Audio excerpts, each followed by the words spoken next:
Donc le soufisme, le tasawwuf en arabe, c'est la dimension mystique de l'islam, c'est-à-dire sa composante ésotérique.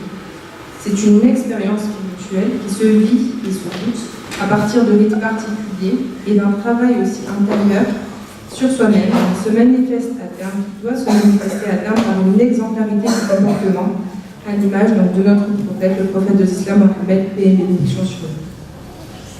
En effet, un adage soufi bien comme il dit, ce qui te dépasse en bon comportement te dépasse en soufisme. Tout ce travail de restructuration profonde de l'être et de connaissance de soi s'effectue sous la guidance d'un maître spirituel. En arabe, on dit shir. C'est lui qui est le garant de la réussite de ce cheminement vers Dieu. Car la finalité de cet engagement, c'est la connaissance de soi pour connaître Dieu. Il est dit également, qui se connaît soi-même connaît son Seigneur.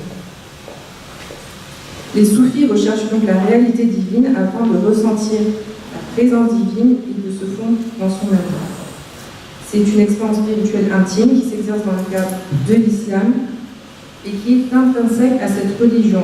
Pourquoi? Parce qu'elle découle directement de l'enseignement du prophète de l'islam et l'émission sur lui. À son époque, cette part de l'islam était ce qu'on peut appeler une réalité sans nom.